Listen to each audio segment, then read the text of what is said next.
Deo and Mengay happy ending. Habang nagtatanim kami ng mga kamote, naalala namin si Drake. Kamusta na kaya si Drake? Tanong ko sa aming mga kaibigan. Baka artista na? Sagot ng isa. Bakit hindi natin siya nakikita sa TV? Malay natin hindi pa sikat. Sabat naman ng isang kaibigan namin. Sa amin ay siyang may tsura, kaya si Mengay iniiyak na umalis ito at hindi malamang nagpaalam. Dito sa amin kapag gwapo, ay may Mengay na magpapapansin sa'yo. Nawala si Drake, kaya ako naman ang isinunod ng babaeng walang paligo.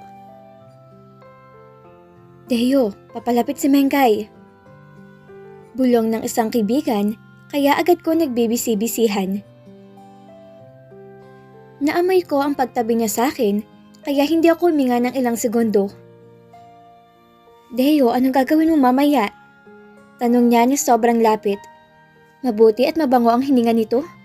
Ang buhok lang niya ay dikit na dikit ang mantikang problema. Hindi ako umimik at mas lalong idinikit niya ang kanyang mukha. Lumayo-layo ka nga sa akin, Mengay. Sagot ko, hindi siya lumayo, kaya ako na lang ang umurong. Ang sungit mo naman, para nagtatanong lang.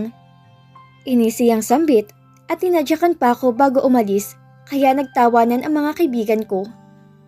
Kulang na lang humithit siya ng droga. Saktong-sakto ng itsura niya sa mga napapanood natin sa telebisyon. Sabi ko na napatawa na rin. Lumipas sa mga araw na nagbuburyong na ako sa baryo. Lagi na lang ako nagtatago dahil takot ako makita ako ni Mengay. Hanggang sa nabalitaan ko na bumalik si Drake at nagulat ako dahil ang laking kanyang pinagbago. Gwapo na siya noon pero mas gumandang lalaki ngayon. Ang pinagtataka ko ay bakit mas matangkad na siya sa akin. Pero ang pumukaw sa aking atensyon ay ang kanyang kasama. Labi palang ulam na, lalo ng boses. Mapapasana all ka na lang. Mas nakilala ko si Agatha at masasabi kong bagay sila ni Drake dahil mabait din to. Alagang-alaga siya ni Drake. Isang gabi nang umihi ako sa labas ng bahay ay napatingin ako sa bahay ni Drake. Nabilis kong tinapos ang aking paghihi at lumapit sa kanyang bahay. Habang papalapit ako, ay naririnig ko ang mumunting ungol hanggang sa lumalakas to at nanigas ang hindi dapat manigas. Umalis na lang ako dahil sumasakit lang aking puson. Kinabukasan ay pumunta ako sa kanilang bahay at naiinggit ako sa pagkukulong nila sa kwarto at banyo. Ilang beses na rin akong nagpakitang gilas kay Agatha, pero ang mga mata ay na kay Drake lang. Wala naman ibang maganda dito sa amin, kundi si Mengay lang na anak ng aming kapitan.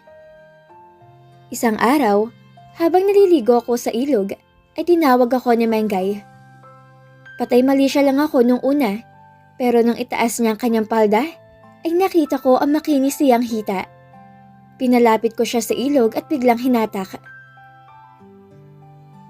Animal ka, Deo? Sigaw niya na nanginginig sa lamig. Sinabuyan ko pa ng tubig ang kanyang ulo hanggang sa tuluyan itong mabasa. Kung magkakasakit ako, kasalanan mo. Sigaw pa niya. Lumapit na ako at agad siyang niyakap. Naalala kong ungol ng dalawa, kaya biglaan ko na lang siyang hinalikan sa labi. Narinig kong tinatawag siya ni Kapitan, kaya agad ko siyang binitawan. Iniwan ko na siya sa ilog at umuwi na ako sa amin. Pagdating ko sa bahay, ay kumain na ako ng pananghalian at natulog na muna. Pagkahiga ko pa lang, ay narinig ko na parang may bisita na dumating. Patay mali siya lang ako at ipinikit ang aking mga mata. Hoy Deo, bumangon ka dyan! Nandito sa Kapitan at Mengay! Sigaw ni Inay. Kinabahan ako dahil baka nagsumbong sa ama niya sa paghaliko sa kanya. Wala na ako nagawa pa kundi humarap at mas nagulat ako sa mga pinagsasabi ng adik na Mengay. Wala pong nangyari sa amin kahit mamatay pang nanay ko. Bulalas ko at mabilis ang kamay ni Inay na hinampas ako ng sandok. Umayos ka, Deo, at baka ikaw mapatay ko. Sabat ni Itay, kaya tumahimik na ako. Naiiyak na ako dahil kasal ang kanilang pinag-uusapan. Nagpaalam ako na iihi, pero tumakas ako at nagtago kina Drake Pero sinundan ako ni Mengay at kung ano-ano mga sinabi kay Drake. Kailangan ipaliwanag ko naman ang side ko kaya lumabas na ako. Pero dumating ang aming mga magulang at sa bahay na ni Drake pinagpatuloy nilang pag-uusap tungkol sa aming kasal. Tulala lang ako nakikinig sa kanila. Kasalanan ng Drake na to? Bakit kasi kung makaungal sarap na sarap? Pinilit pa nila ako matulog sa bahay ni na Mengay at bantay sarado ako ng mga kapatid niyang mga lalaki. Kinabukasan ay natuloy ang aming kasal. Drake, pahingin ng kutsilyo? Aanhin mo. Magpapakamatay ako. Sagot ko na naluluha. Gago? Maganda naman si Mengay. Tingnan mo. Sabi niya at napatingin ako kay Mengay. Damit pa rin niya kahapon ang suot niya. Kasal namin, pero hindi man lang siya nag-abala na magpalit at ipinusod na lang ang kanyang buhok na parang mula ipinanganak siya ay hindi nasuklay. Natapos ang konting handaan namin, ay alam kong pinagtatawanan ako ng aking mga kaibigan dahil hindi sila makatingin sa akin. Tara, uwi na tayo. Aya ni Mengay sa akin. Babae ka? Dapat ikaw sumama sa akin. Doon tayo sa bahay. Babae ako, kaya akong dapat masunod. Tayo na sa bahay. Sagot niya na mas mataas pa ang boses sa akin. Sa lakas ng boses niya, ay napalapit ang kanyang mga kapatid, kaya parang tuta na lang akong sumama. Ang nanay ko naman ay parang ipinamigay na ako, dahil handa na agad ang aking gamit. Kaya sumunod na lang ako kay Mengay nang siya na mismo ang nagbuhat ng bag ko at ipinasok sa loob ng kwarto niya. Honeymoon na tayo. Sabi niya na mabilis naghubad sa aking harapan at nanlaki ang aking mga mata dahil ang ganda ng kanyang katawan. Wag lang akong titingin sa bandang ulo niya dahil agad mamamatay ang harapan ko. Mabilis rin ako naghubad ng damit kong pang itaas. Ipinikit ko na lang aking mga mata at agad na pinahiga siya sa kama. Habang hinahalikan ko siya, ay inalis ko na rin ang pang-ibaba kong kasuotan at agad na inangkin siya. Iminulat ko ang aking mga mata at natakot ako dahil nawalan siya ng malay.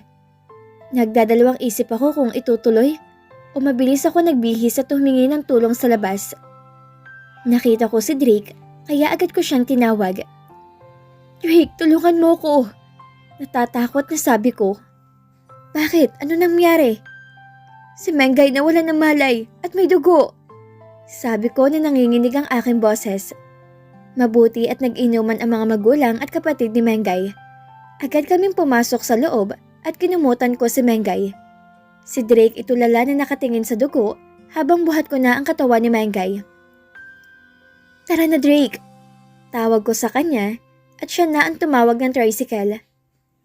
Mahimbing naman daw ang tulog ni Agatha kaya sinamahan niya ako sa hospital na 2 oras ang layo sa baryo namin. Pagdating namin doon ay kinuhanan ako ng statement ng doktor at sinabi ko ang nangyari. Pagkatapos ay dinala na sa emergency room si Mengay. Deo, mauna na ako. Nag-iisa si Agatha sa bahay. Paalam ni Drake at umalis na siya. Sumakay na siya sa tricycle na naghatid sa amin. Ilang saglit lang itinawag na ako ng doktor at marami siyang sinabi na hindi ko maintindihan. Ang naintindihan ko lang ay dahan-dahan next time. Nagising si Mengay na parang takot sa akin. Ayoko na sa'yo. Sabi niya. Ngayon pang ayaw mo? May nangyari na talaga sa atin? Sagot ko na lumapit sa kanya. Maganda talaga si Mengay, lalo na kung titigan siya. Bumalik ang doktor at binigyan lang siya ng mga gamot at 2 linggo daw muna na wag mong papasukin muna ang aking asawa. Umuwi din kami kagabi at pagdating sa bahay nila itulog na ang lahat. Walang imik pa rin si Mengay hanggang sa natulog kami. Kinabukasan hindi niya ako pinapansin. Parang nakabaliktad na kami dahil ako naman ngayon ang nagpapapansin sa kanya. Kinausap siya ng doktor na dapat araw-araw siyang maligo para hindi magka-impeksyon ng kanyang sugat. Mabuti't abala ang mga tao sa bahay nila kaya hindi nila kami masyadong napapansin. 2 linggo na nasabay kami naliligo. Paminsan-minsan chancing na ako tulad ngayon na sinasabon ko ang kanyang katawan Habang isang kamay ko'y abala. Lumipas ang mga araw at buwan ay natutunan ko na siyang mahalin. Nabuntis ko ang aking asawa at nagkaroon kami ng kambal. Palagi na rin siyang naliligo. Drake's POV. Sa pangalawang pagkakataon ay nasaksihan ko na namang makitang ganitong senaryo. Sinamahan ko si Deo hanggang hospital at nagpaalam na din ako. Pagdating ko sa bahay ay mahimbing pa rin ang tulog na mahal ko kaya nag-shower lang ako na mabilisan at tumabi na sa kanya. Habang nakayakap ako ay parang nakikita ko pa rin si Mengay at Dahlia na duguan. Yumakap ako na mahigpit sa kasintahan ko at pinangako ko na hindi mangyayari sa kanya. Pagbalik namin sa hacienda ay nag-search ako sa Google at manood ng sites para makita ko kung paano ang tamang gagawin ko. Love, dito ka lang mamaya sa kwarto ha? May mga tutulong na gagawa sa isang kwarto at ilan sa kanila hindi ko kilala. Baka may kamag-anak silang taga-bundok. Mahirap na love. Sige love, pero lagi mo akong pupuntahan sa kwarto ha? Oo naman. Dinig ko na may mga tao sa paligid ng bahay. Baka dumating na mga taong tutulong sa akin sa paggawa ng isang kwarto, love. Love, yung bilin ko. Huwag ka lalabas sa kwarto. Hindi bale, isang araw lang naman daw tapos na. Oo na po. Sagot ni Agatha. Mabilis kong hinalikan ang kanyang labi at umalis na ako. Maaga pa naman kaya siguradong matutulog siya ulit. Pagkatapos ay masuyong hinalikan si Agatha at nagbihis na rin ako. Dumiretso na ako sa kusina at nagpainit ng tubig. Pagkatapos ay binuksan ko na ang pintuan at binati sila. Nakipag-usap ako saglit at pagkatapos ay bumalik sa kusina at nagtimpla ng kape para sa lahat. Nagkape na muna kami at inumpisahan na namin agad ang isang kwarto. Paminsan-minsan ay pinupuntahan ko ang aking kasintahan. 8:00 ay mahimbing pa rin ang tulog. Nagluto na ako ng agahan para sa lahat at hindi na mamalayan ng oras ay tapos na kami. Isa-isa ko silang binayaran at nang wala na sila ay pinalabas ko ng aking kasintahan na kaninang gustong maligo. Patingin ako ng kwarto, Drake. Inakbayan ko si Agatha at dinala sa kabilang silid. Wow! Maganda to, Drake. Sambit niya. Gusto mo bang lumipat tayo dito? No, this is for dad and nanay. Sagot ni Agatha at napangiti ako sabay na kaming naligo at hindi namin ulit napigilan ang aming sarili na mag-init. Pagkatapos, kumain lang kami at natulog na ulit dahil gabi na. Kinabukasan maaga pa lang ay ginising ko ng kasintahan ko. Dinala ko siya sa ilog para mag-picnic kaming dalawa. Pati ang aking mga kaibigan ay sumama na rin, maliban kay Deo. Alam ko ang dahilan kung bakit hindi siya nakapunta.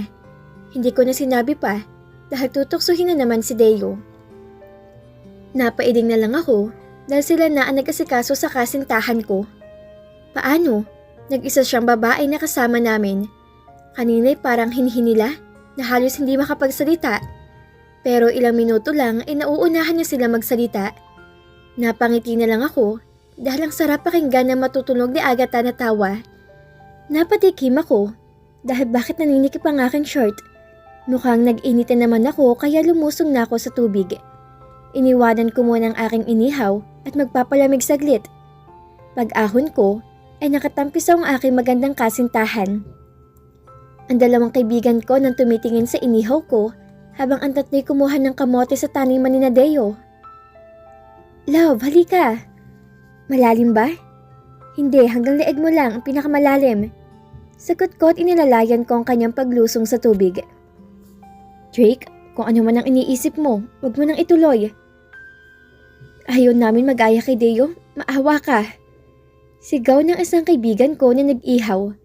Nakangiti lang ang Agatha ko na parang tinutokso pa ako. Para mawalang init ng aking katawan, ay hinamon ko na lang siya na maghabulan kami. Hanggang sa marinig kong sumisigaw ang mga kaibigan namin na kumuha ng kamote. Drake, itago mo si Agatha, may mga tulisan. Sigaw nila. Love, kailangan na lumungoy tayo na mabilis hanggang sa makarating tayo sa kuweba. Sabi ko na mabilis kaming lumangoy na dalawa. Ilang saglit lang kami, malayo na kami at dinig namin na nagsisigawan nila ang mga kaibigan ko. Love, pagod na ako. Sambit ni Agatha, kaya pinaskays ko siya sa akin ni Kuran at ako nang lumangoy papalayo. Nakarating kami sa kuweba at naggulat ako dahil may mga tulasan din doon. Dinig na dinig ko ang usapan nila na gutom na sila. Love, sumisid tayo sa ilalim mamaya kapag dadaan sila papunta sa kuweba. Magtago na lang tayo sa gilid. Sabi ko, hindi naman pwede na umahon kami dahil sigurado nahahabulin nila kami. Natatakot ako, love. Mahinang sabi ni Agatha na yumakap sa akin. Nandito lang ako, love. Hindi ko hayaan na makuha kanila. Sagot ko na humalik sa kanyang ulo. Habang magkayakap kami, ay dinig ng mga tulisan na nagtatawanan. Na malapit sila sa gawin namin, ay sabay kaming lumubog at lumangoy sa ilalim ng tubig papailalim. Nang humigpit ang hawak ni Agatha sa kamay ko, ay dinala ko siya sa gilid at mukha lang namin ang aming inilabas para makahinga. Parang nakarating na sila sa kuweba, kaya mabilis ko nang nilangoy papalayo. Nadat namin ang dalawang kaibigan ko na may pasa. Uwi na tayo. Sabi ko at tinulungan nila si Agatha na makaahon sa tubig. Medyo malayo ang baryo, kaya sumakay na lang sa akin ni Kuran si Agatha. Bakit kami pasa? Tanong ni Agatha sa isang kaibigan ko. Hindi kasi siya pumayag kanina na ibigay ang mga naihaw namin na isda. Sabat ng isang kaibigan ko na may pasa din sa mukha. Paano kung wala na sila makain at pumunta sila sa baryo? Tanong ni Agatha. Hindi mangyayari yan dahil takot sila kay Kapitan. At isa pa, mabait na kaninang pinakapinuno. May mga NPA lang na pasaway din. Sigurado ako na ang mga yun ang nagpatalsik sa grupo nila. Kaya kung ano-ano lang ginagawa nila para may makain. Sagot ng aking kaibigan. Matagal na akong wala dito at hindi ko na alam ang mga nangyayari. Sinong pinuno nila? Tanong ni Agatha at malapit na din kami sa bahay. Kapatid yun ng namatay na asawa ni Gob sa kabilang lalawigan. Drake, mahinang sambit ni Agatha. Pinapunta ko na sa banyo si Agatha habang ang mga kaibigan ko'y kumuha na lang ng lulutuin sa fridge. Gutom na kami, kaya sinabawan na lang nila ng karne at nilagyan ng kangkong para may gulay naman kahit na paano. Naging mas interesado na si Agatha sa nalaman at inusisa ang tungkol sa kapatid ng kanyang ina. Matagal na ba siyang pinuno ng mga NPA? Tanong pa niya habang kumakain kami. Matagal na rin. Ang sabi ni Itay ay mga bata pa kami noon.